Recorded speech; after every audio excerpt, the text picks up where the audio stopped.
repairing a car. I don't know where they came from. I forget.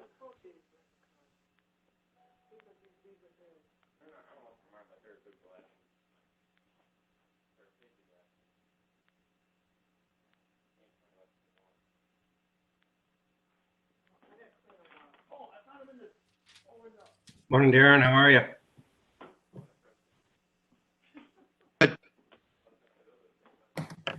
How's fish going? You still hauling a lot out? We got them all brought in out of the pond. We finished that last week. Now we're just getting ready to deliver walleye. A lot of work. Morning. Morning, Darren. Morning.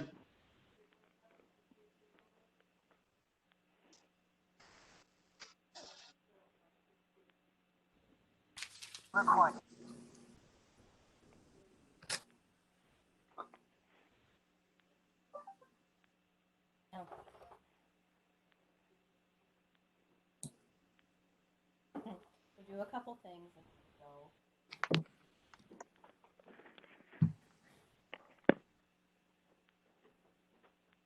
Bill, I think that we have a full quorum, so we can start whenever you're ready.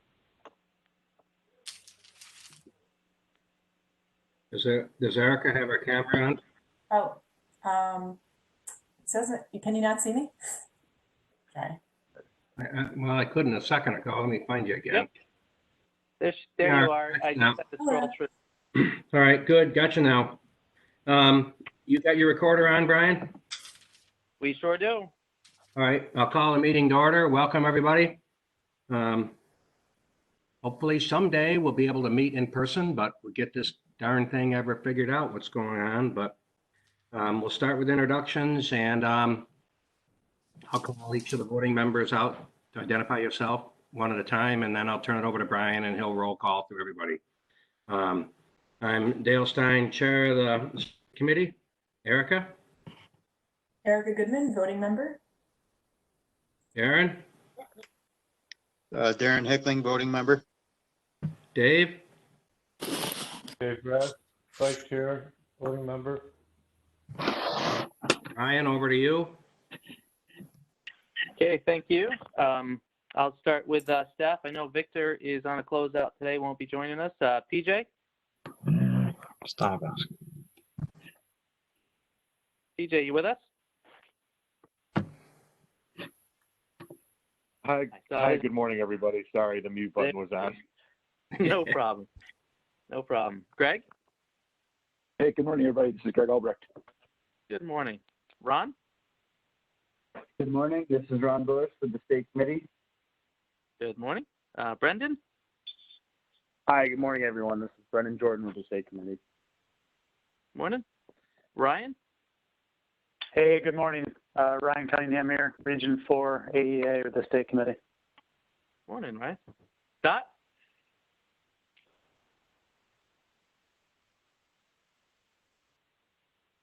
Who, me, Brian? Oh, actually, Scott Fickbaum. Oh, Scott, yeah. Yep. I don't hear Scott. That's okay. Jennifer? Jennifer Clifford, Sierra Program Manager. Thank you. Ben? Good morning, Region 5 AEA. Morning, Ben. Bethany? Good morning, everybody. This is Bethany Bizdu, Ag Non-Point Source Program Manager. Jason? Good morning, everyone. Jason Okino, State Committee. Good morning, Jason. Tim? Yep, good morning. I'm Tim Clark. I'm the engineer for the State Committee. Tim? Lauren Petrosky?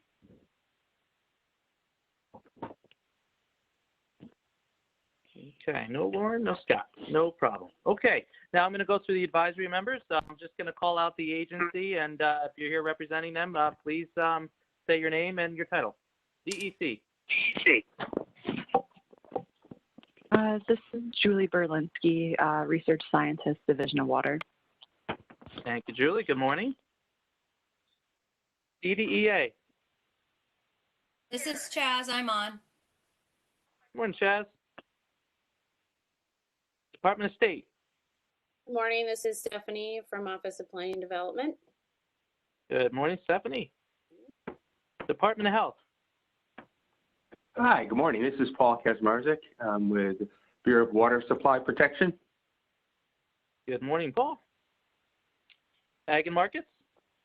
Hi, Tim Sweeney. I'm a policy analyst at Ag and Markets. Good morning, Tim. Morning. NYACD. Scott Ryan, Second Vice President. Good morning again, Scott. NRCS. Good morning. This is Paula Bagley, State Conservation Engineer for NRCS. Morning, Paula. Cornell Cooperative Extension. Yeah, Beth Claypool's here. Good morning, Beth. And Cornell College of Agriculture and Life Sciences. This is Brian Ram. Good morning. Good morning, Brian. And last but not least, SUNY ESF. Morning, this is Steve Shaw from SUNY ESF. Good morning, Steve. Okay, did I miss anybody? Advisory members, staff? Morgan Isaac, New York State Department of Health, Bureau of Water Supply Protection.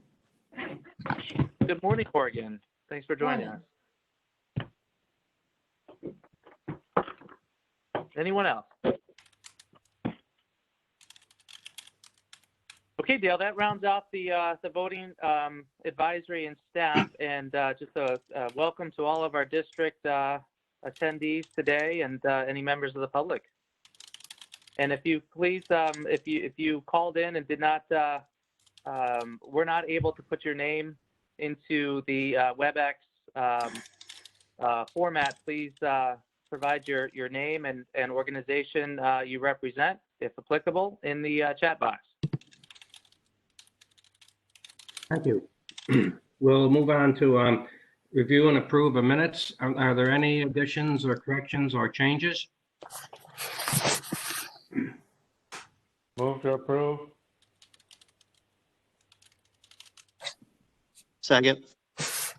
All right, we have a motion and a second. I'll call out each name to vote. It makes it easier for the record. Erica? Move. Agree. Yes. Sharon? Aye. Dave? Aye. Approved? Thank you. Yes. Any correspondence, Brian? I do not have any official correspondence today. Great. Okay, we'll move on to Ag Non-Point Source with Jason and Bethany. Thank you, everybody. So I'm actually going to start with amendments today and then pass the presentation over to Jason. And we're going to discuss the dashboard, and then that would hopefully flow a little bit better into the next part of the agenda with the CRF program. So for this month, we have 6 time extension requests that were submitted for consideration by the state committee. The full amendment packets were sent to the voting members in advance of this meeting. So I'll just be showing the summary page here. Hopefully you guys are all able to see that. The first, is it coming through okay? Yep, looks good. Perfect, okay. So the first amendment that we received is from Monroe County for a round 21 contract. They are looking to, it currently expires on December 31st, and they are looking to extend it to December 31st of next year. This would be their second time extension for this contract. The district is requesting a 12-month extension to provide an additional construction season for the completion of the BMPs in the contract. Originally, there were 4 farms that committed to do projects. Unfortunately, 3 of those farms have withdrawn from the program. The remaining farm is currently implementing their planned best management practices, but has experienced construction delays. They are currently waiting for engineer approval and for the approval of a town floodway permit for the proposed stream crossing that they are trying to put in. Once that permit has been obtained, construction can begin on the stream crossing, which is the last BMP that they have to implement. So unfortunately, part of this description got cut off, but in addition to the permitting delays, the COVID-19 pandemic didn't really help the situation and has, caused further delays in getting those permits from the town. So this amendment has been reviewed and is supported by Victor DiGiacomo, Region 1 AEA, but referred to the state committee. And unfortunately, Vic is not with us this morning. So if there are any additional questions that I'm unable to answer, we can reach out and get an answer to you before the meeting is over today. Any questions, anyone, comments?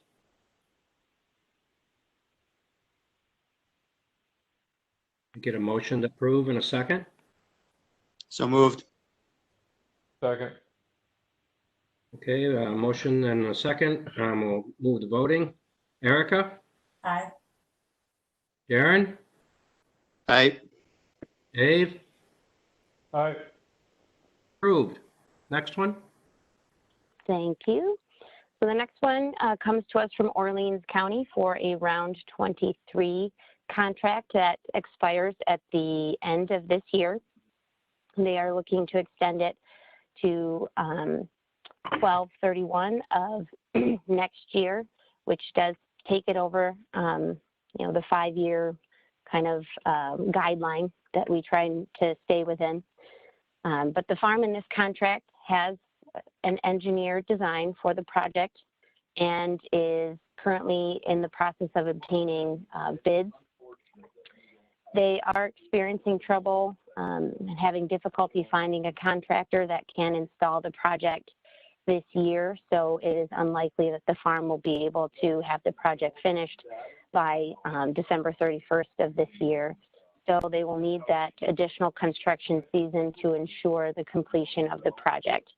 The farm is committed to implementing this project within the new time frame once they are able to secure a contractor. So this amendment has been reviewed by Victor DiGiacomo and is also supported by Victor, but referred to the state committee. Any questions? Anyone? Comments? Motion and a second, please. So moved. Second. Moved and seconded. We'll go to voting. Erica? Aye. Dave? Aye. Darren? Aye. Approved. Thank you. Next.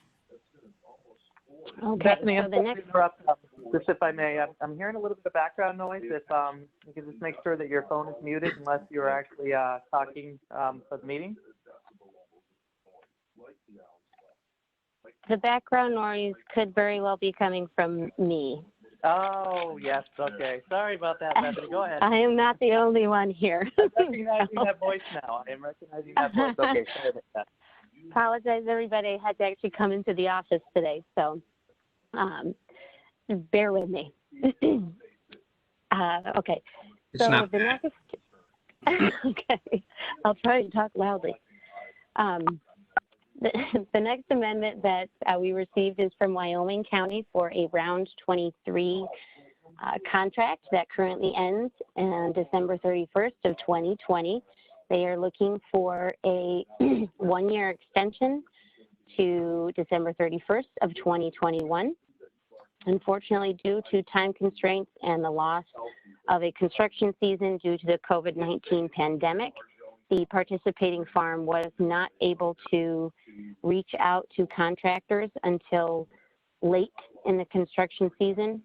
Designs for the proposed project are finished and construction is ready to begin. However, the district would like an additional year in order to be able to complete the project appropriately.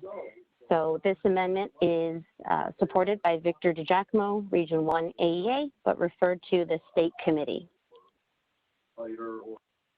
Any questions or comments, anyone? I get a motion and a second. So moved. Second. We have moved and seconded. We'll go to voting. Erica? Aye. Dave? Aye. Aaron? Aye. Approved. Thank you. Next.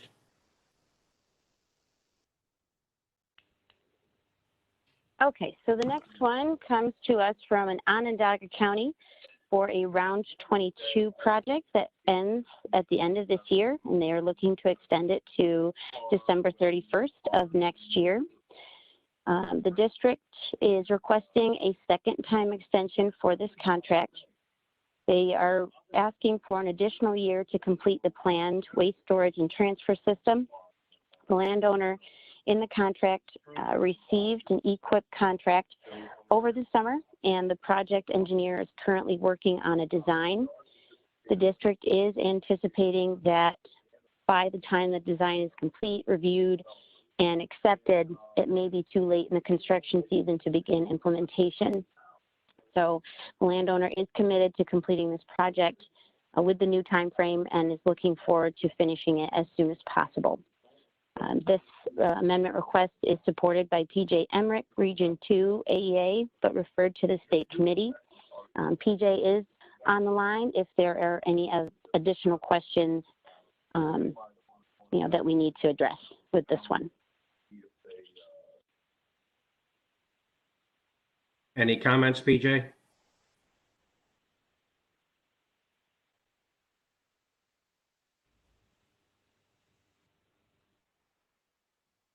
If not, motion and a second, please. So moved. Second. Second. Moved and seconded. We'll go to voting. Erica?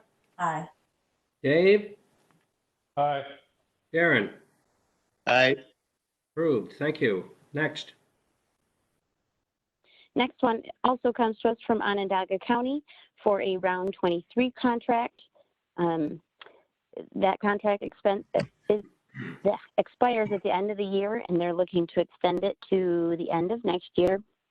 The district is requesting a 1-year time extension to complete the remaining BMPs in the contract. There have been a number of issues that have prompted the need for the time extension.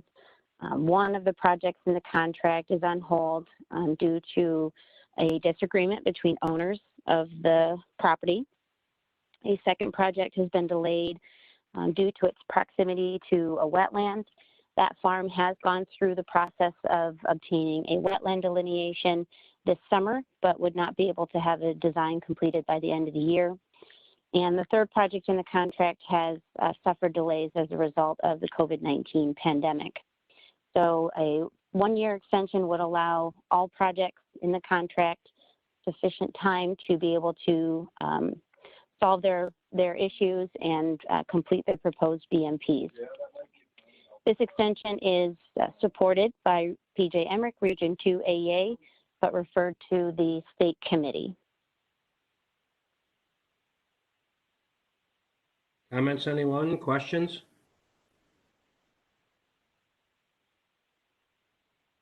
We get a motion and a second, please. So moved. Second. Moved and seconded. We'll go to voting. Erica? Aye. Dave? Aye. Darren? Aye.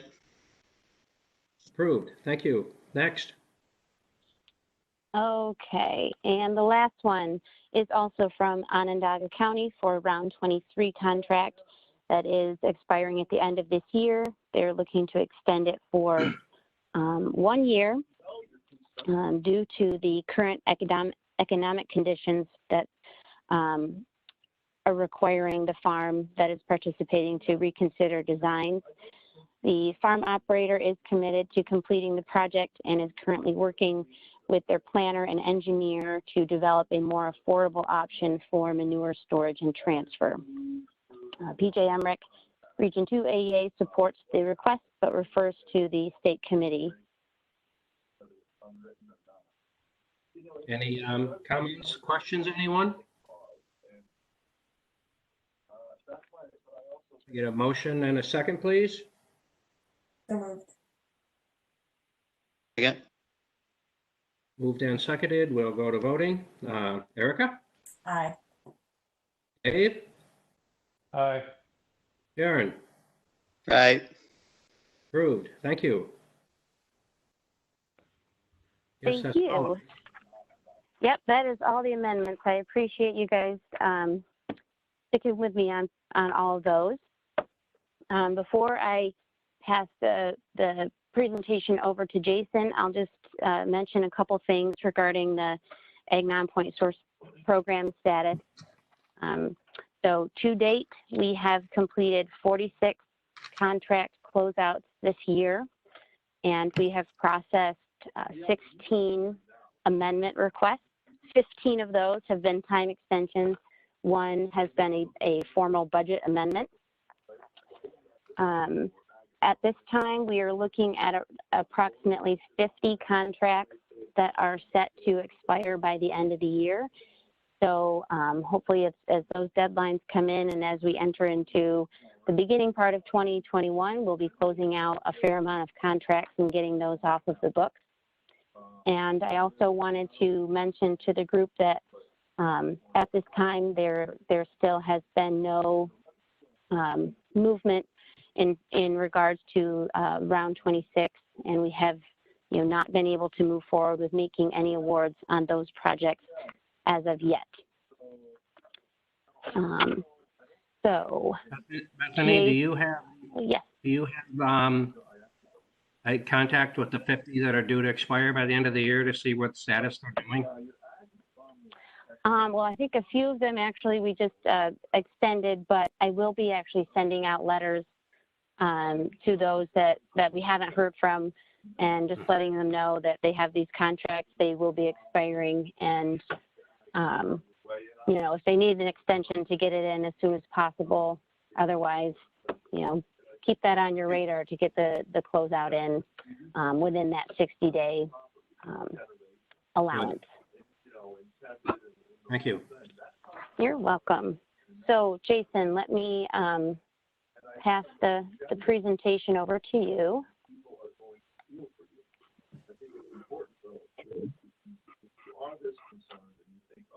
Actually, could you? Oh, here, I got it. I can also display it if that'd be easier. Okay. So I'll stop sharing. It's on my VPN. Okay, hang on one second.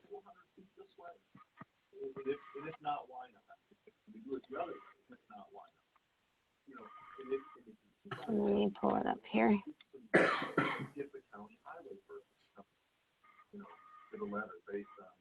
Okay. Yep. All right. Yeah. Okay.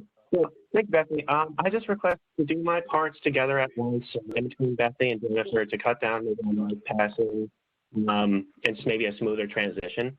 So I was going to start with the Ag Non-Point Source Program dashboard. To date, there have been 800 completed contracts in the Ag Non-Point Source Program, totaling $124.9 million of state funding. There are currently 195 active contracts at $69.0 million. One contract is classified as a partial closeout with $515,000 of state funding. This month, there were 2 cancellations, totaling 35 over the total history of the program, and there are currently 0 pending contracts, no change from last month. So, if anyone has any questions on that, you can let me know. Related, and it's related to both programs, is the cover crop survey that we've been working on. And just to provide a state committee on an update of it, I wanted to mention that as of probably an hour ago, we're all done, and we are planning to deliver it on Friday through an email all to our mailing list. There are 42 questions. They're a mix of true, false, multiple choice, 1 to 5 scaling, and short answer. We are planning to aggregate the answers, but keep, I thought, individual districts, answers private. So we will report on maybe regional answers, if they're aggregated or at state level. And we're going to have this be in support of a larger policy report, policy recommendations report. So I expect to get that out Friday through just a large blast email to everybody. And questions could go to regional AEAs, or I will, have my contact information in that email. Survey participants can reach out to me directly if they have questions about the questions. So that's exciting, and I don't know if we have a timeline on responses, but I don't think it's about, I'd say 60 minutes to take the whole survey. So maybe on a nice rainy day like this, something to break it up differently. So that's it. I can answer questions on that online, offline, but that's an exciting project. I'm glad we're getting that out really soon. And then I will now, I guess, switch to CRF. And just give the dashboard for CRF on the next page. There has been no change in the CRF. Wait a minute, it's not up yet. Yep, hang on. I think before we move on to there, are there any other questions about the Ag Non-Point Source Program in general, about anything that we discussed? If not, then I think we could perhaps move on to the next agenda item.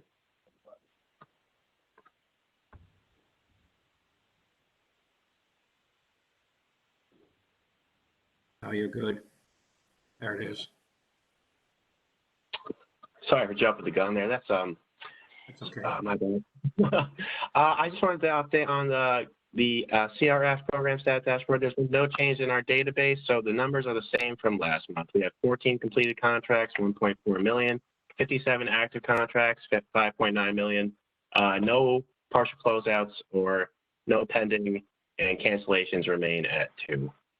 So that's it for the CRF program dashboard. We might have more updates next week. Pass it back to Bethany. And I'm going to pass it to Jennifer. So hang on, here it comes.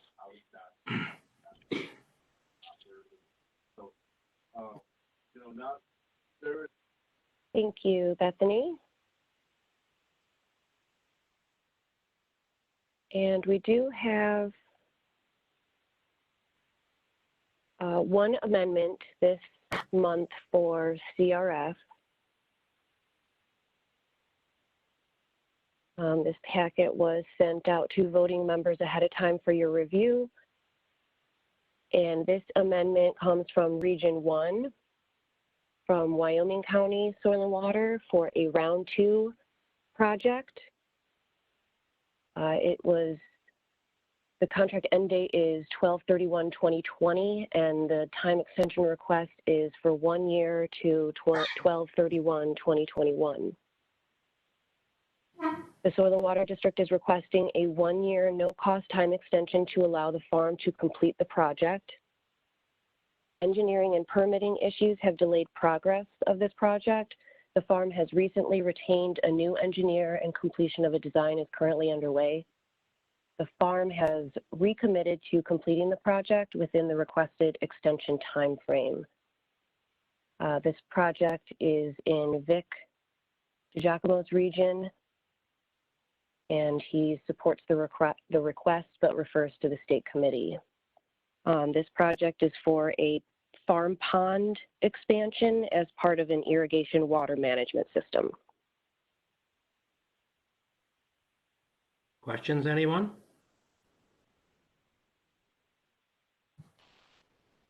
Could I get a motion and a second? So move. Second. Moved and seconded. We'll move on to voting. Erica? Aye. Dave? Aye.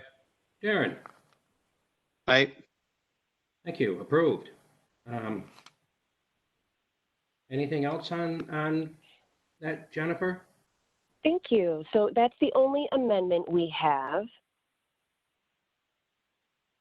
But I do have, we've been working on a cover and flare video with Cooperative Extension, and Beth is with us today and is going to help introduce a preview for that video.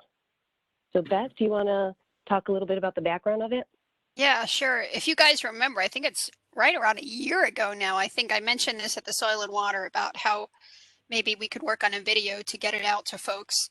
And so we worked on a script and fine-tuned the timing with Jennifer and Greg and folks at Cornell, and we got taping done by our communications folks through CCE. So RJ Anderson, and there's some amazing photography here, especially the aerial shots, was all done through funding and sources of cooperative extension in our administration and communications department through RJ Anderson. And so we probably went through, I'm trying to think, probably two or three edits. And we think this is, we're pretty sure this is the final one. We're in the process of getting it put up to the Pro Dairy website. And we also have the list of resources that we've gone over that's going to be part of that website. The original intent was we were going to be showing it and breaking it out at the NEDPA meeting back in March. And like 2 weeks before the meeting, of course, the meeting was canceled and put online. So we sort of had it all in process to kind of be showcased and at least get some first feedback from growers back in March. But since then, I think we've edited it one more time of going back and forth. And so I think it's really exciting to see this. And the photography, if anything, is just excellent. The comments from the producers are excellent as well. We had originally thought about maybe having 3 growers in there, but the 2 that we used really had all the information that we needed. So we only used the 2, and we want to make it really succinct. So this video is only 5 minutes long, which is really what you want it to be. And then we're going to have a list of resources on the Pro Dairy website for more information and links and things to go to. So if anybody has any other questions about the process, we can show the video, and then there might be more questions afterwards. Okay.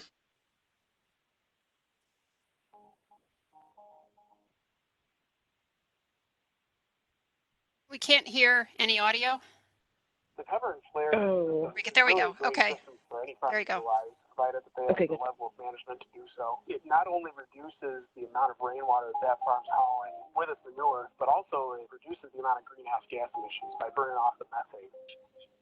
As we increased herd size, we needed more manure storage to effectively apply the manure, and we built a large earth storage in 2003, and we spent a couple years being frustrated with the odors that were coming off of the manure storage, and it's pretty much in close proximity to our village and neighbors, and we became increasingly concerned about what we could do to try to mitigate those odors.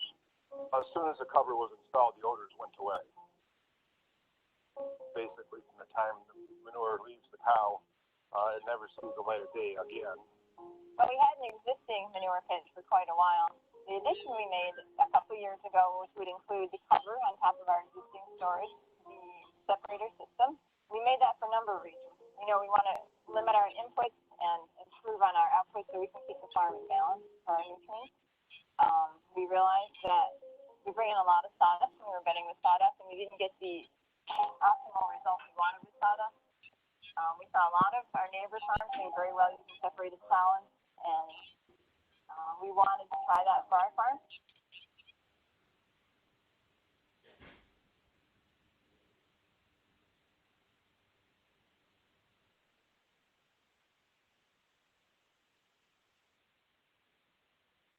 A lot of our neighbor farms doing very well using separated solids, and we wanted to try that for our farm.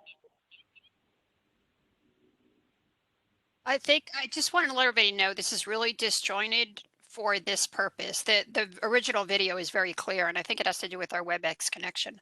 So that disjointedness is not part of the video, just to let everybody know. But it looks like we're having problems over the Cisco WebEx here to show this, but we'll see what happens. Okay, I wasn't realizing it was having problems. Let me.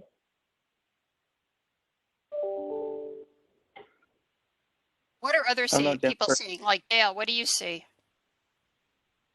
Is it all disjointed from your perspective? It was stop and go. Yeah, yeah, it's from here too. I think that's just the connection, but it's a very Yeah. smooth, Okay, well, beautiful video. Jennifer, if you appears want, to I be- can give it, still have a little bit of time if you want me to take the presentation and try it from my connection. sure. Okay. Let's see if I can get it.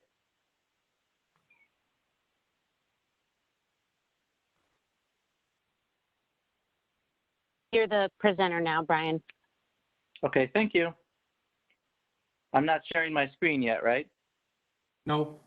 Yep. Okay, that's intentional. Thank you.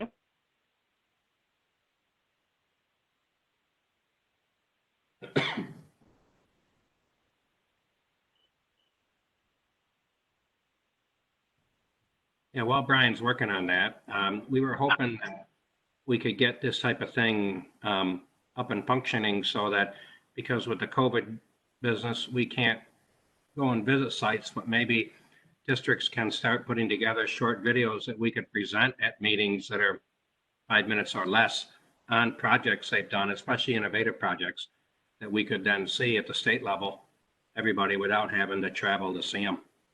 So it's kind of hoping we can get to that point at some time.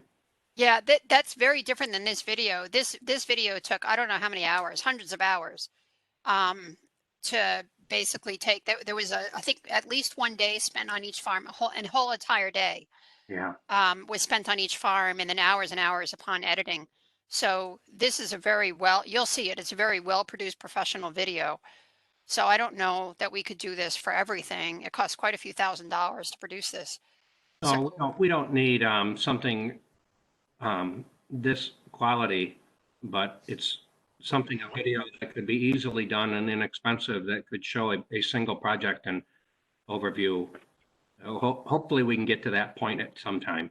Yeah, and I'm hoping too, when I had talked to Tanya back earlier I haven't talked to her in several months, but she was also willing to like email out the link through NEDPA as well as soon as we got this up and running. So we're Right. hopefully going to do that as well. That would be the target audience for sure.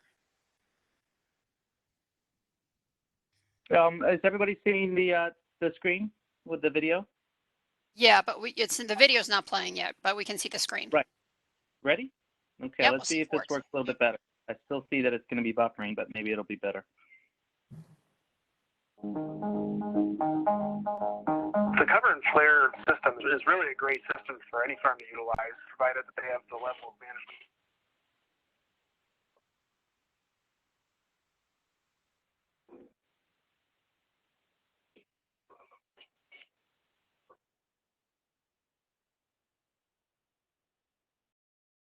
I don't have any audio here, Brian. No.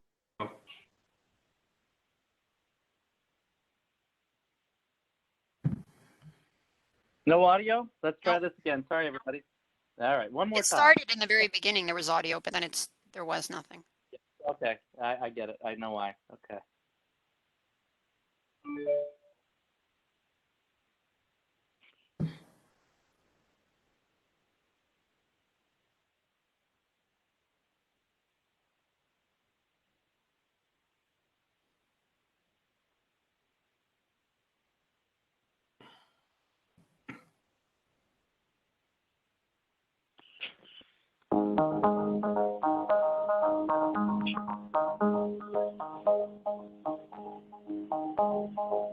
The cover and flare system is really a great system for any farm to utilize, provided that they have the level of management to do so. It not only reduces the amount of rainwater that farm's hauling with its manure, but also it reduces the amount of greenhouse gas emissions by burning off the methane.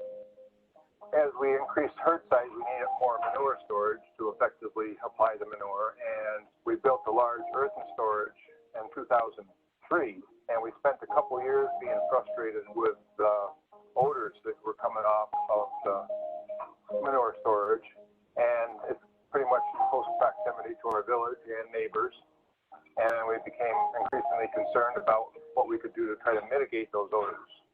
As soon as the cover was installed, the odors went away. Basically, from the time the manure leaves the cow, it never sees the light of day again. Well, we had an existing manure pit for quite a while, The addition we made a couple of years ago, which would include the cover on top of our existing storage, the separator system, we made that for a number of reasons. We know we want to limit our inputs and improve on our outputs so we can keep the farm in balance for our nutrients. We realized that we bring in a lot of sawdust. We were bedding with sawdust, and we didn't get the optimal results we wanted with sawdust. We saw a lot of our neighbor farms doing very well using separated solids, and we wanted to try that for our farm.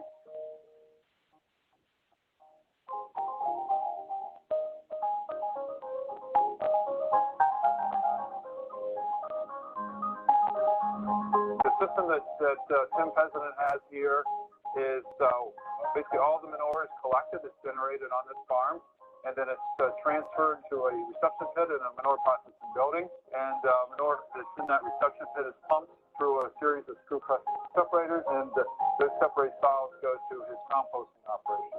He actually sells compost. There's also another stream of the solids from that separator go into a rotary drum bedding recovery unit, and those are used to vet the cows and heifers. The liquids are pumped to a long-term covered manure storage here. So we know that we're capturing the methane, and we have a flare system that flares that out, so that's not going into the environment, which is one of the reasons New York State really wanted to have this project. So the cover contains the gas, it's collected in a pipe that goes to the flare, combusted, and that's basically a net reduction of about 4 metric tons of CO2 equivalent per cow per year. We also appreciate the fact that this cover that we have is keeping rainwater out. We get 30 to 32 inches of rain a year, which results in about 3.5 million gallons of rain in our manure storage, which is 3.5 million gallons of water we have to transport by truck out to the field, which is a lot of wasted energy. So being able to not have to transport that much liquid that does have purpose is valuable. The benefit that we found that we didn't really expect was the increased fertilizer value of the manure that's stored in the covered storage. And primarily the nitrogen concentration is considerably higher, which does help offset some of our purchase nitrogen costs on the farm. Bottom line, that's about $10,000 of value for a winter storage period for the covered storage. One of the key benefits we've seen is the quality of milk we're able to produce and the comfort level that our cows have. So we're making the separated solids into bedding material. We add quicklime to it, which brings down any bacteria level, any bacterial activity. It's pretty much nothing. The cows, as a result, have some really comfortable bedding, and our milk quality has really improved dramatically. The cover and flare system that Table Rock has implemented is just a super benefit all around. Not only does it help the farm's bottom line, it helps the environmental aspect of things and makes them be better neighbors. It's just a win-win situation all around. Now that we're, 10 or 12 years into this project, they gave us a 20-year life expectancy of the cover, and I'll definitely replace the cover when the day comes that it needs to be replaced. And I think probably as far as a decision on this farm, that's probably one of the better decisions for not only the farm, but for the community and the cropland all in one.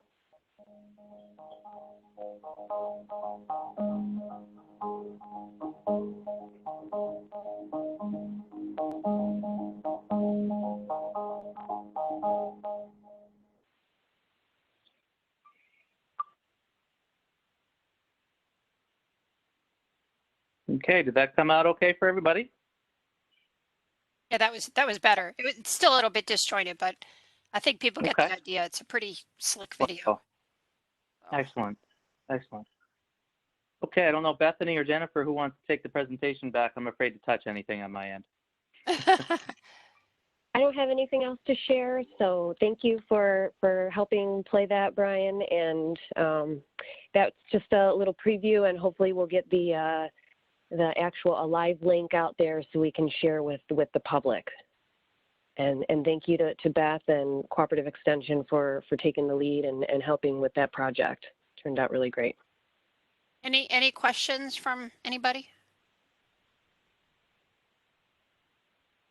Dale, I also might suggest it might be nice to write a thank you note to RJ or to Chris Watkins about thanks for putting that video together. I think it'll really help the manure digestion program, flare-off system here, and kind of get people excited about it.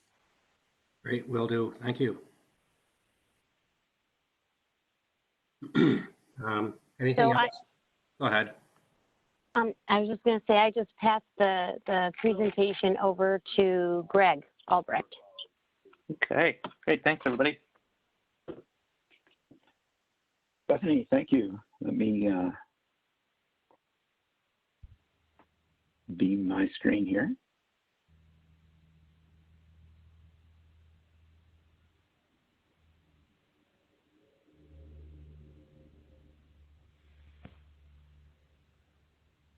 All right. Bethany, can you see, and Dale, can you see my screen okay? Yep, all good. Awesome, perfect. So thanks everybody for some time to do an Aem update here. Ron Bush, Brendan Jordan, and myself have a few slides of information across many facets of the Aem framework and specific Aem-based program to provide here. And I just want to draw attention to this last presenter here, and that's everybody else on the phone, because you know Aem ticks with thanks to pretty much everybody that's joined on the call here. So if regional coordinators, you know, or Brian or districts or other partners have anything you want to layer in at any time as we step through the different parts, please interrupt. If you want to float something in the chat or just come off mute and ask or comment, please do that. So before we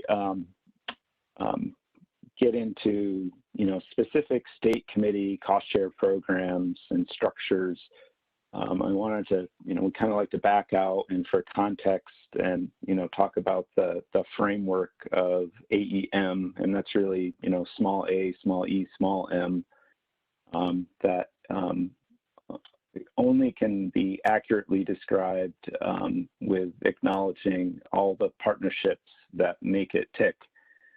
And those are, you know, many that are represented on the phone. Certainly the full state committee and its advisory members and other partners who join are, you know, a primary example of that Aem framework and partnership, where you know we're not able to do anything with technical tools or standards or trainings or cost share programs or on the ground implementation and the resulting progress that involves without you know, USDA, NRCS, Cornell University, Cornell Cooperative Extension, Soil and Water Districts, our fellow state agencies, the Employees Association, and other partners. And of course, this is agriculture, environmental management. So most importantly, the participating farmers who invest a lot of time and money in their, through the 5 tiers of Aem to continue and advance their management. So we're going to touch upon some specifics that, you know, we call out as a key and fundamental part of the long-running Aem framework, and lightly touch on most of these as Ron, Brennan, and I go through an update here. So zooming from sort of a statewide level now to a local level, 2020 is local Soil and Water District and Partnership Aem Strategic Plan Update year. And they're updating for 2021 through 2025, 5-year spans. And so districts connect with partners and stakeholders to update and implement their strategic plans, and taking stock of new and emerging issues, long-standing opportunities that they continue to work on, getting feedback from old and new partners, and taking stock of what they've accomplished together in the past and using that as a cue for the path forward toward their conservation goals within agriculture, within AEM. And so districts are actively working on those plan updates and engaging the partners, and they're underway toward a deadline to complete those updates by the end of this year. And, you know, COVID is, like with everything, made it all interesting and challenging. There's been some really neat modes of public engagement that the regional coordinators have been, you know, working on with districts in terms of, you know, presentations over Zoom and WebEx to stakeholders and getting feedback remotely, and, you know, reaching out maybe in some cases even a little more broadly, since we collectively are getting more comfortable in communicating with, you know, through webinars. So that's been really neat to see that kind of engagement and outreach and in updating these plans. These Aem strategic plans, you know, have value in a whole host of ways. And, you know, one example I like to bring is there have been a number of, whether it's sort of larger watersheds like part of the Great Lakes that get, you know, EPA's attention, or, you know, totally within state watersheds like for 9-element planning, when other partners have engaged with districts who maybe hadn't worked with them much before, and, you know, they start these watershed planning processes and say, well, oh boy, where do we start? Does anybody have any, you know, prior plans or anything like that? And the district brings out their water quality plans and their Aem strategic plans, and it's been, you know, an excellent example for any organization really, to show their track record and how organized they are and how collaborative they are, and their goals and their path forward toward those goals. So can't underscore the value of these enough.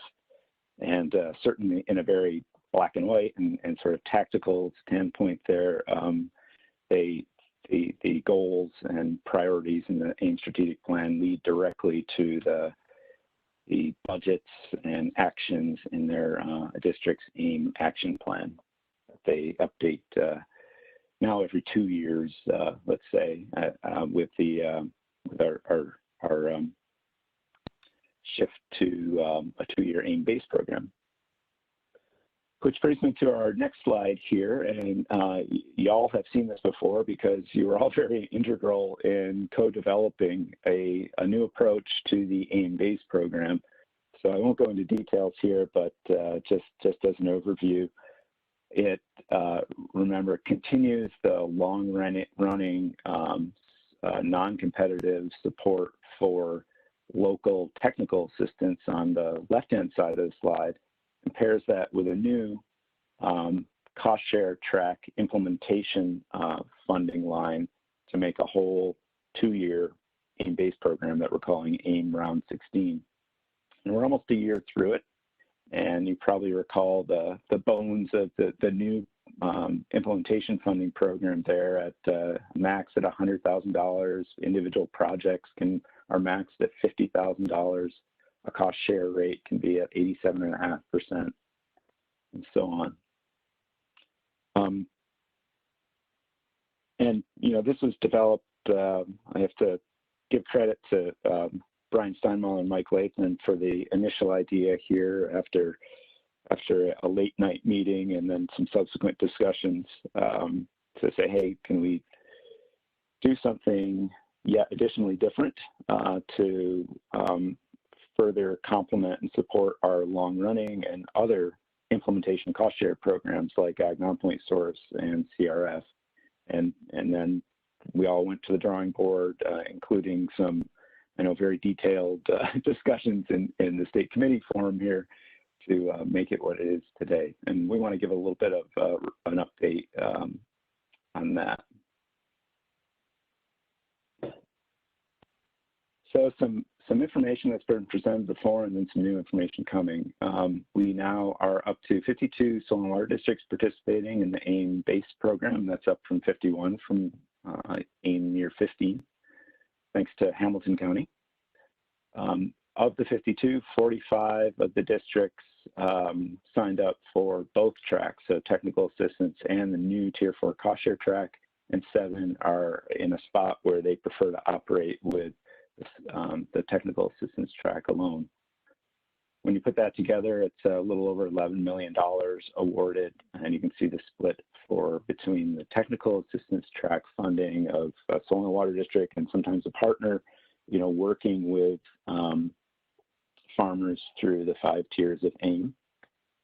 And then there's a little over $4 million allocated to the implementation of practices that come through tiers 1, 2, and 3 on farms. So we're going to dive a little bit now into those new tier 4 cost share track projects, and that involves 163 of them. And if we look across the 45 districts who threw their hat into the ring for this, it averages out, between 3 and 4 cost share projects for districts, and you can see the range of 1 to 11 per soil and water district. The average state cost share turned out to be around $25,000. Remember, the program limit goes up to $50,000 per farm. So this is kind of an indication that soil and water districts and the committee are hitting the mark on the niche that we attempted to support with this new Aem cost share track. And that's for, let's call them lower budget, smaller yet meaningful projects that might not fend as well in some of our other programs like Ag Non-Point Source or CRF. In other words, we tried to wire it so it wouldn't be competitive with those programs, but it would be supportive of them and able, give districts a tool to reach other different additional farms. And, that's one indication at that $25,000 mark that we did that, because it's not $50,000 across the board. They weren't maxing, every project out. And remember, the cost share rate allows up to 87.5% from the state. So if you do a ratio here with 25K from the state and the average farmer match of 13K, that's more in the range of 2/3, 1/3.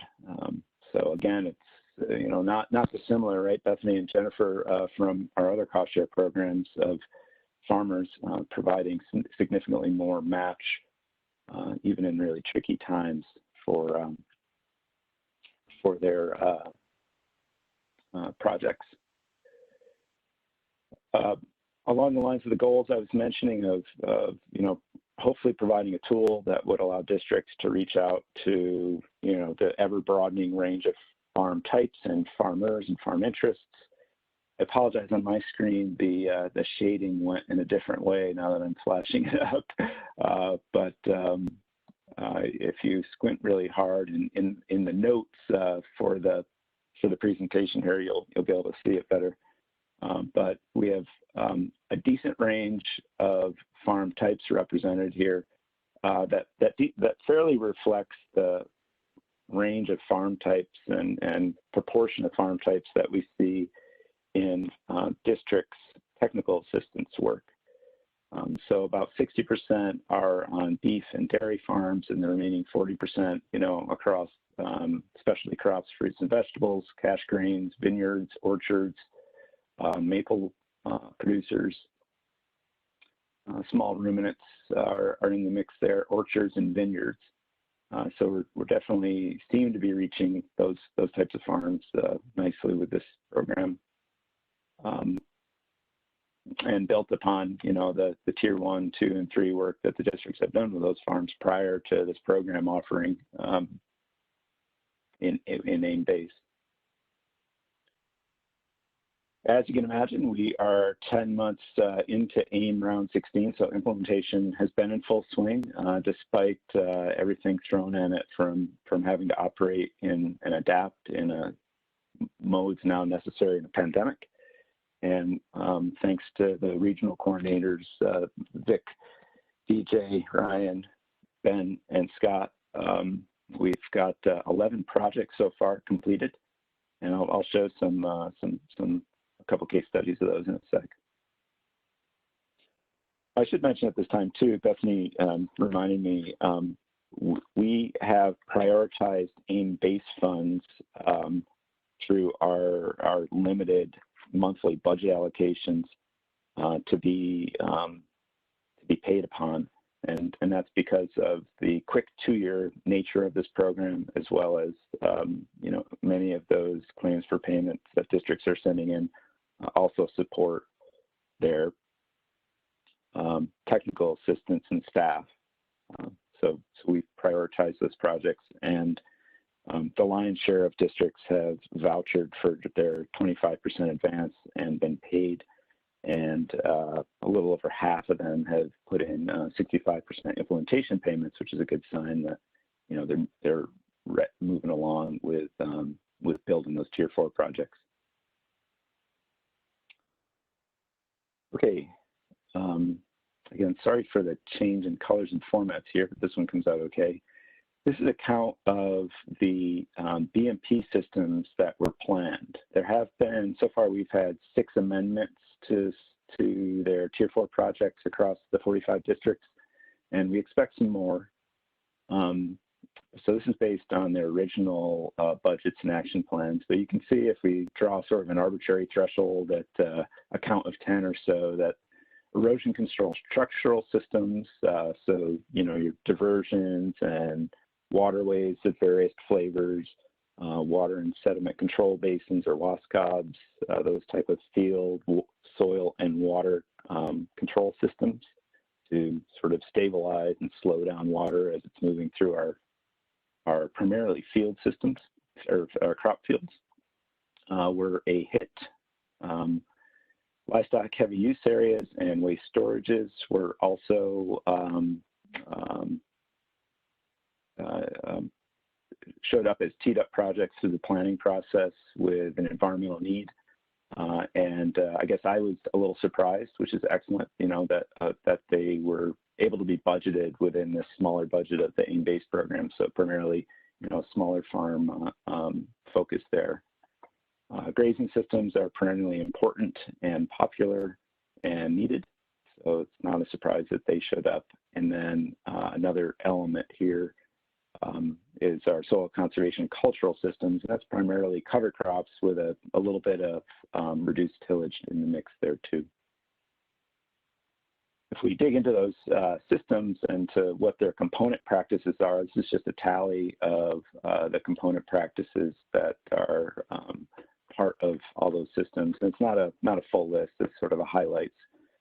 In preparing for this meeting, I went through and was going to highlight a handful that I thought were really important, but as I went down the list, they're all pretty important, and the number or acres or linear feet are all pretty substantial. So I decided not to prioritize.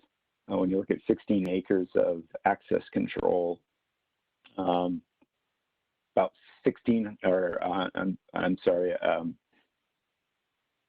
2,400 acres of cover crops per year, 550 acres of forage and biomass planting, and a significant number of that, if you dig into the projects, are converting row crop acres to long-term perennial plantings. So that's significant for water quality as well as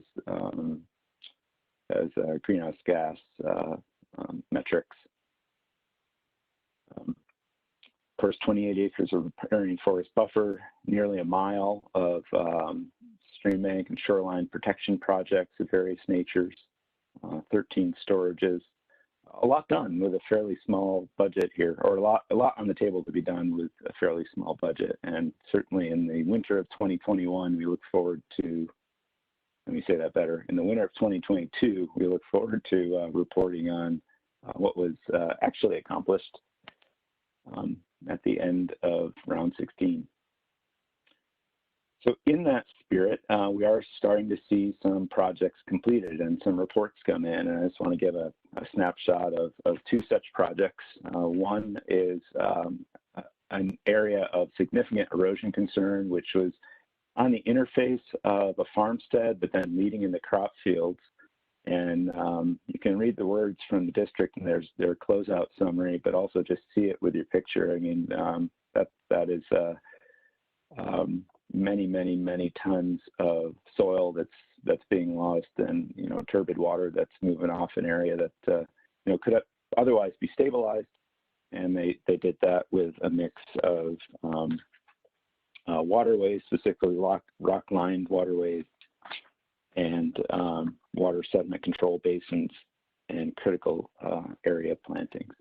If it looks maybe like overly built, I understand from Scott and the district that it has been challenged with some flashy rainstorms recently, and the farmer who thought it was overly built said it needed to be built that way in these critical portions of it where it's getting the most erosive flow.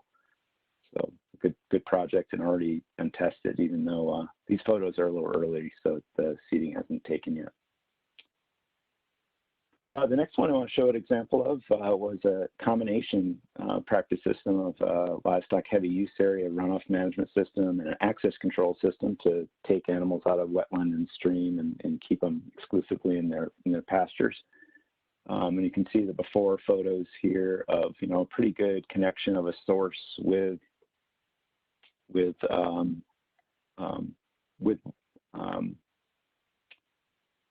the potential to provide nutrients to wetlands and streams.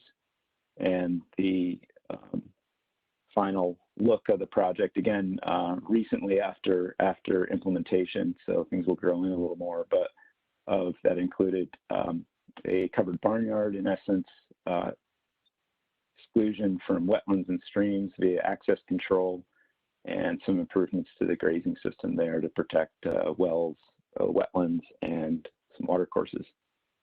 So both of these projects are ones that we have before and after photos of because they've been recently completed and fully submitted to us in their closeout packages. And so we look forward to sharing more of these as time goes on. They also these are also examples that are on the higher end of the Aem 16 budgets here. So as time goes on, I'll report on some different types of projects accomplished through Aem 16. But hats off to those two districts on some substantial improvements.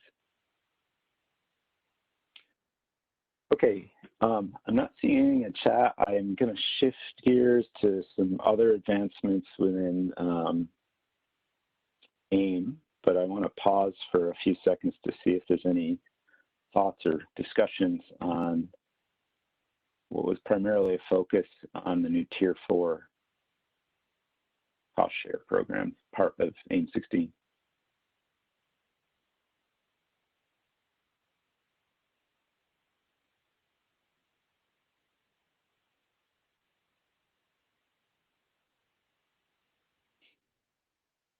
Okay. I'm sorry, Greg, that was a long pause for me. I just wanted to reiterate just how significant it is that districts and farms were able to prioritize work through this program, in really unsettling times. And it really is impressive to see how much is being done thus far, and also what has been, completed. And look forward to certainly more reports from you and more great examples of work being done through this new program.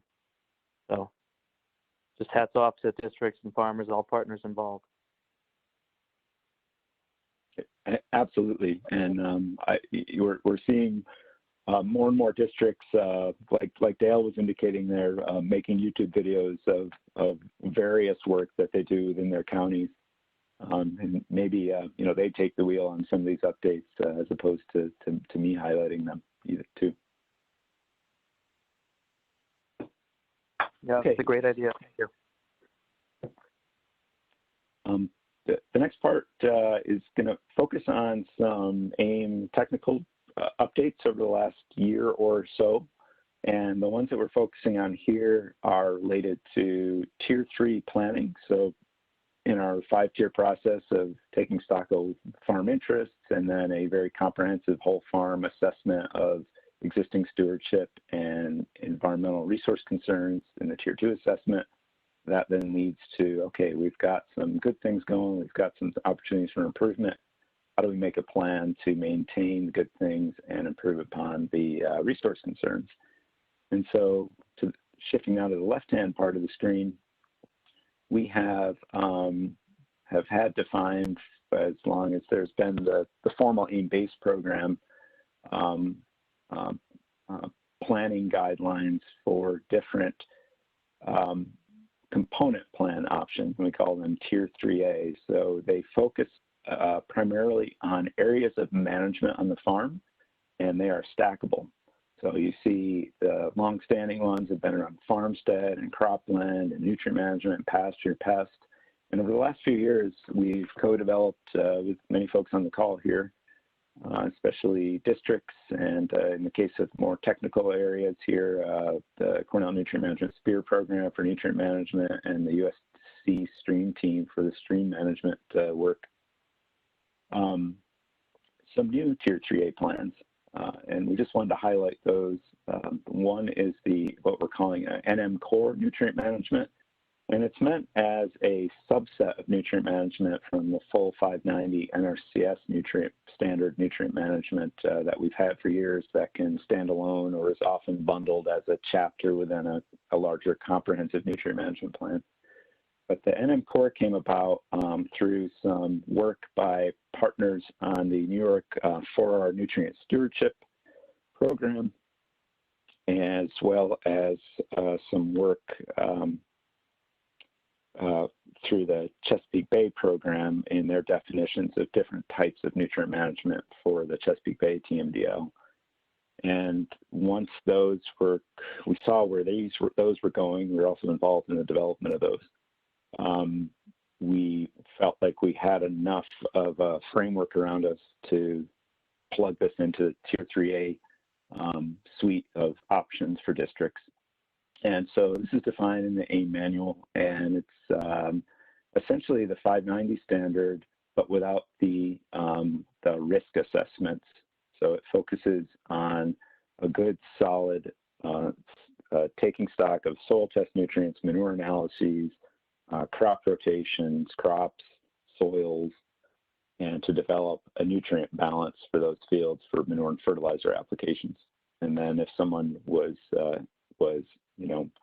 that was a good first step in the nutrient management planning, they got some good recommendations, they got some good maps, some good organization around these concepts, and wanted to step up to the full 590 nutrient management like we've done for years.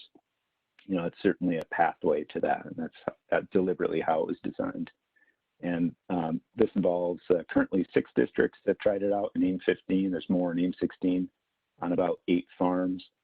And the feedback so far is good. It's a little bit not surprising, though, because it's what the 590 subset of the planning analyses. But an attempt there to provide another type of nutrient management that might meet more farmers where they're at and start working on this type of planning and implementation. The other new one that was earlier developed and ready for AIM 14 and 15 was the stream corridor management component. If you look across the old grayed out sections here, we always sort of tag this along into its adjacent land use, whether it's near pasture or near farmstead or near cropland. And everybody who was calling for it was right in that it really needed a home of its own. So now it's a component of its own. It's based on USC and AEM developed through CRF funding, I believe, stream assessment tool, and allows for a very clear stream corridor management planning finally that often does go in tandem with one of the other planning components. The next new one, which we unveiled for AIM 15, and through that short AIM 15 year was used by 3 districts on 8 farms, is forest conservation planning. Again, another management area on farms that we really didn't have a planning protocol for or component plan option for, and it was needed. And so we got together with a suite of really excellent district foresters from around the state and developed a forest conservation planning component. And it focuses on, at a minimum, the soil and water management of forest management. And so certainly if a district planner and a farmer want to go beyond that to get more into stand management, harvest management, they can add to it. But at its minimum, it's based on soil and water conservation in the woods. And around our various activities, whether they be maple or logging or anything in between or beyond. And I want to get a shout out and hats off to Kristen Ballou. She was certainly part of that Employees Association Foresters group that we could not have developed this without. And she went further and has developed a sample 3A plan, which is really helpful in training. We have them for the other modules, but didn't have one for forest. And we're in the process of getting that ready for use. So really appreciate her help, as well as the farmers she worked with, who allowed essentially their farm to be used as a training tool and out in the public for a forest conservation plan 3A. Last is the one that's only a sketch on the page right now, but we are working on a new plan component, so stay tuned. That's a greenhouse gas planning component, or more popularly described as a carbon plan. And the concept that we're thinking about is that it might be the best approach may be to have it as an add-on to each of the components. So if one did a nutrient management plan, they could add these analyses to assess the greenhouse gas effects of that plan to it, and likewise for pasture, likewise for forest conservation. And that's, right now the tools at hand are largely Comet Planner and Comet Farm to help us with those analyses. So stay tuned on that. And the last piece I want to mention is that you've heard updates, but I just want to acknowledge in this category that we are undergoing and kind of a regular schedule for updates to the Ag BMP Systems Catalog, to include this forest conservation system, as well as some other upgrades, so that we have this nice sort of fluid connection between planning and then BMP systems to implement from those planning activities. And you've heard Ron Bush, who's playing point on that update project, describe that in prior meetings. I want to switch over to Ron presenting for a little bit, but let me pause there and see if there's any questions.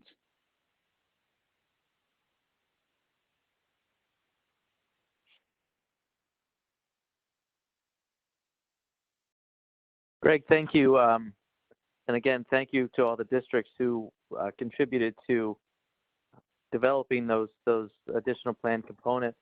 Just wanted to throw it out there, as well as we're working on that supplemental greenhouse gas plan.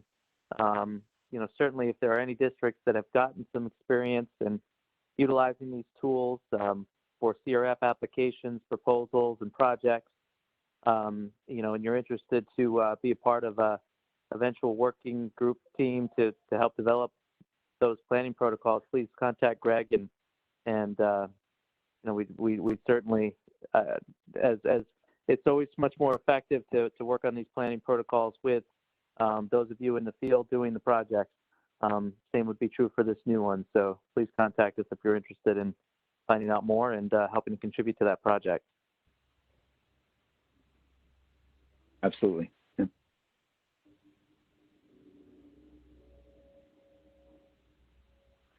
Ron, the mic is yours. Well, good morning, and I hope everyone can stretch for a minute, because I've had a full pot of coffee already, and I'm ready to talk about my favorite subject, AEM and the planner certification specifically. Typically, each month we try to update the committee and advisory members on where we stand, how many certified planners we have throughout the state, and how many are working through that certification process. And I think, every once in a while we try to circle back and do a refresher on what the Aem certification process is, what we're trying to do here, how does someone fulfill the obligations of this certification. So I think the last update we did kind of a deep dive into this was in 2016. So we're going to spend a few minutes today just as a refresher and kind of show the ins and outs of the certification process, what planners go through to achieve this, and how it services New York State and the conservation efforts, both in the public world and then also the private sector. So Greg kind of did a good job of laying out parts of the AEM initiative, and we're showing different levels of planning through the AEM tracks, the different 3A tracks. And what's unique with the approach when you combine all those together is you get a comprehensive nutrient management plan that evaluates all aspects of the farm. That includes every corner of the farmstead and every acre of the cropland, especially those acres that are getting mechanically applied manure, or, you know, we're looking at tracts that are dealing with extensive conservation crop rotations. We're doing deep dives into risk indices like the nitrate leaching index and the phosphorus runoff index. And we could go on and on about all the different folds that are included in that CNMP, but what we want to kind of lay out today is some of the framework for that. So I used to be the young guy, and I see that Greg has time-stamped this first bullet as 1999, and that's when I was terrorizing my 6th grade classroom. But that's also the same time folks were kind of gathering around through the New York State Conservation Committee, our partner agencies like NRCS, and they came up with a certification process that New York could adopt and support that would be basically a designation by the state conservationist of USDA Natural Resource Conservation Service. And then that is in turn worked and acknowledged by the Commissioner of New York State Department of Agriculture and Markets, and, you know, us on the team of the Soil and Water Conservation Committee. And once a planner achieves this certification, they then can develop CNMPs that meet NRCS standards like the 590, and they meet all the business objectives of the farm enterprise. They're looking at, as I said before, all the environmental concerns on that farm and the surrounding watershed. And many folks on the call are familiar with the New York State DEC CAPO general permits. We have the Environmental Conservation Law permit and the Clean Water Act permit. And these certified planners support those planning requirements and the annual nutrient management updates for those farms at that threshold. So how does one become a certified planner? The first step, and we really key in on this, is they have to be a certified crop advisor. So to become a certified crop advisor, they have to pass 2 really extensive exams that are going to really highlight their commitment to all of the planning initiatives, have an education, a background education, or a combination of expertise or experience. So those international and then regional exams cover, you know, every aspect on the farm. Instead of being a jack of all trades, master of none, you're really a master of all of them. It's really a tough gig, and it takes a lot of commitment and hard work to master all of these. So just detailing a couple focus areas would be soil fertility and nutrient management. That's going to include everything from basic plant nutrition, soil fertility, soil testing, nutrient sources, testing those sources for their nutrient content, and then folding in some of like the 4 R's, or application methods, timing, and soil pH and liming. Then you flip down to another criteria, which would be soil and water management, where you're going to look at all of the basic soil properties, soil hydrology, drainage, soil health, large watershed hydrology, and then, how do we deal with those or look at BMP systems for non-point source pollution abatement and control? There's another subgroup, pest management. We're going to look at dealing with pest scouting, herbicides, weed management, and then just for the sake of time, there's a whole bunch more in crop management, which is, conservation crop rotations, looking at a producer's tillage system, meeting soil erosion on those fields. So really that the CCA is really covering the basis as a foundation for those planning skills. So once they pass those, they submit for that certification. So that could be 4 years of experience, 3 years of field experience with an associate's degree in the agronomy field, or a bachelor's degree in that agronomy field paired with 2 years of experience.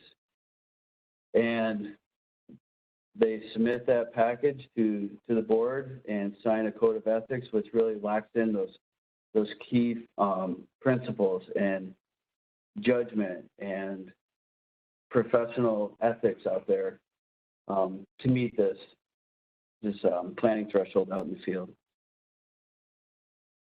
To maintain that, those planners will be searching for 40 hours of CEUs, which are continuing education credits. So they are attending workshops, they are keeping up on the latest industry practices, they're doing refreshers as a group on many different topics. Those could be in those management areas I was talking about, as well as professional development credits. So that kind of keeps them up to speed. It allows us to know that they're still practicing their skills and satisfying their customers out there.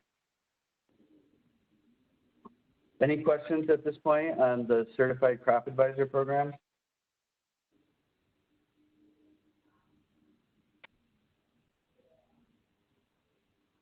Okay.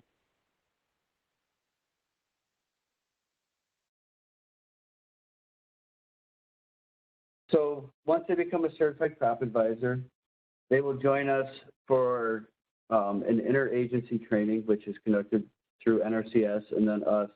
And that's a 4-day training that we typically do every 2 years at the Water Quality Symposium. We will tour through a sample nutrient management plan. We'll cover every corner of the planning standards, how to lay it out, how to gather the data, and then express that in a CNMP effectively. Those are really long trainings, but they're in the same breath, they are supported by great presenters from our land-grant universities, professionals, and throughout the soil and water districts. Some private planners might jump in and help us with a few topics. So you're really getting a good mix of professionals out there in each key area.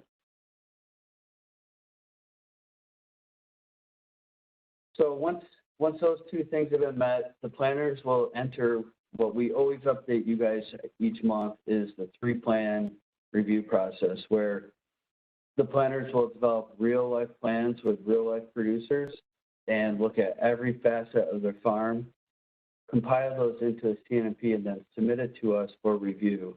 And we'll go through every field, every acre, and what we find is most of these planners have a great grasp of the planning standards and they know what they're doing.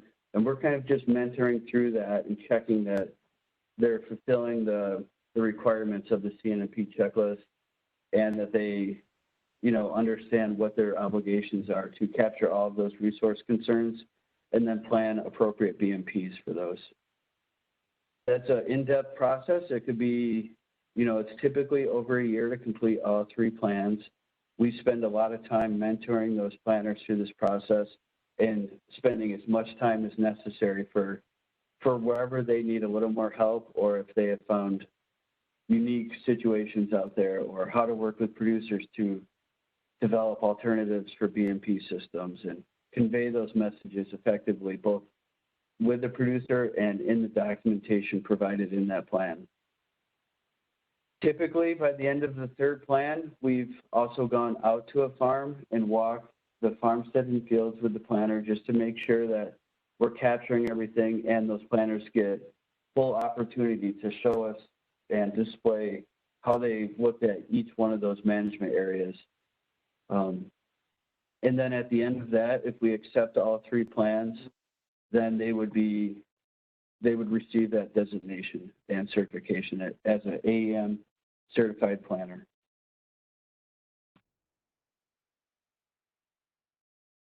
So after that, our biggest requirement to maintain this certification is to go out and do good work. We're always circling back with planners doing a quality assurance or quality control, working one-on-one with planners if they need help or if they've, encountered a unique situation on one of their farms. We will meet up and do trainings and display information if there's a change in NRCS standard or if a DEC CAFO permit has some adjustments, new planning thresholds. We always spend time with those planners to make sure that they're up to speed and delivering this material consistently throughout the state. So the Aem Planner Directory is available online, and we try to update that each year. And right now we have 51 total Aem certified planners. 18 of those are in soil and water districts across the state, and the rest are in the private sector planning departments. And what's pretty cool is we have 9 planners right now in the 3-plan review. That means they are sending plans to us, we're reviewing them, they're going back for revisions and comments, and we're doing that mentoring process right now. And we have a bunch more planners that have committed to this. So we have 2 that we know are coming in, and then we anticipate much more in the next year. So with this, the Aem Certified Planner is basically the foundation and the backbone of AEM in the state for the highest level of planning. We require this for just recently in the last state committee meeting, we were talking about the planning requirements for waste storages. That is where the certified planners come into play, and doing those nutrient management plan updates.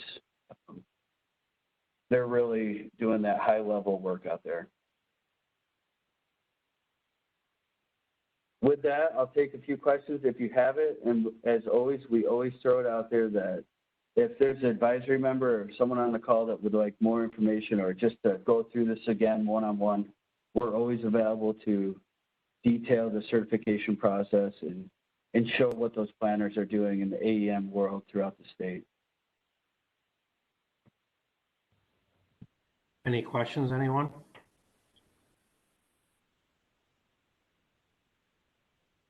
A lot of work around, but they, without the planners, the farms would be in big trouble. Really appreciate it. Thank you. Anything else, Greg or anyone on AEM? Couple more pieces to touch on, Dale. Thanks. Everything that Ron described is sort of built upon a foundation of tools and standards and guidelines, and then training and understanding and retraining and re-understanding of those structures. And Brendan and I just wanted to acknowledge that in a slide here. And the first part is just an acknowledgement of the AIM partnership support of and collaboration on so many of these building blocks that go into solid planning and implementation, and consistent and quality and defendable, and all those attributes that are necessary for success. And a lot of these discussions back in the day in the early aughts used to be had through what was called the AIM certification subcommittee, and as times have moved on, they we're more dealing with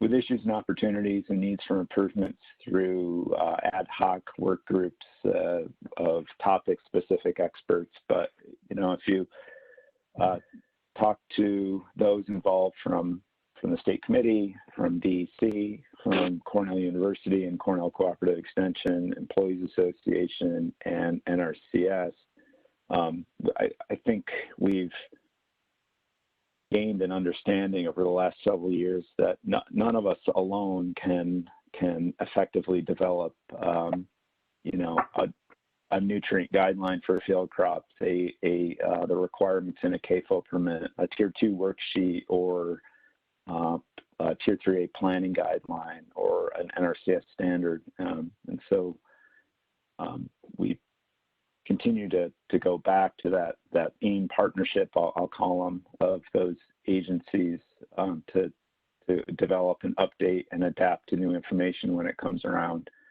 And certainly that's the case. We've been recently working with that collective group on NRCS standards like the 590 standard, and you'll see a release email in the coming week or so from Dale Gates as a point for the partnership there. Cornell, at various aspects of Cornell guidelines, defining, you know, what is a required Cornell guideline, and guidelines for adaptive management of nitrogen or other, a revised phosphorus index, P-index 2.0, if you will. Certainly work on the CAFO work group and regularly with Sarah Latessa from DEC on things that come up over time. And one that I want to give a hats off to Brendan Jordan about is an application of some emerging data from DEC-funded USGS studies of closed depressions in the karst areas of the state. And they've been working on both statewide scale as well as county scale spatial data sets of these identified closed depressions. And with this Aem partnership, we've been meeting frequently to test them out based on our on-the-ground knowledge of closed depressions, and particularly ones in karst areas that have led to prior groundwater issues, and ground truthing them. And Jordan's put together a nice GIS package to, in the day of COVID here, take us on nice GIS remote virtual tours of those areas with those emerging data sets to help us figure out how they'll, once they're completed, eventually be built into things like our groundwater protection guidelines for ag, which are built by the partnership and formerly housed by the Cornell Nutrient Management SPEAR program. So stay tuned on that closed depression karst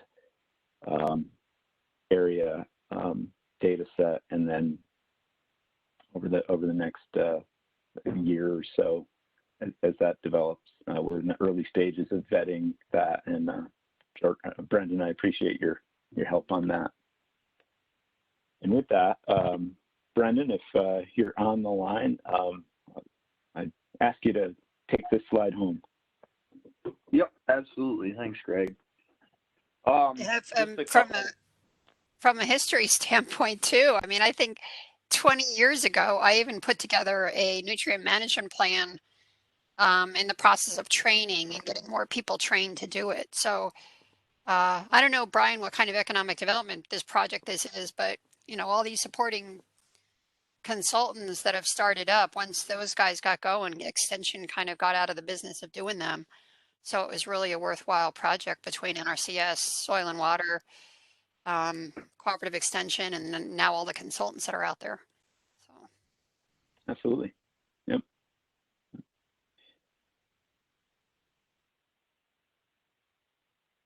Thanks, Beth.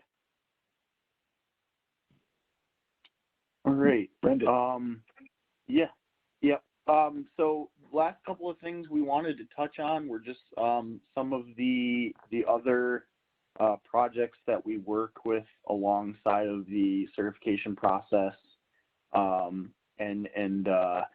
Those include, we do a number of trainings throughout the year. We collaborate with a number of partners to put them together. whether it be the CCA conference, the water quality symposium. We normally have a presence at the Empire Farm Days. And actually, we just, in the past few months, have participated in the Conservation Skills Workshop, where we did a training on a couple of, on the ground, in-person planning skills that included manure application equipment calibration. We did some sampling for soil and manure on a run through of those. We had an equipment demonstration, and we also paired that with a webinar to tee up those skills, go through some of the information that goes along with that, as well as a breakdown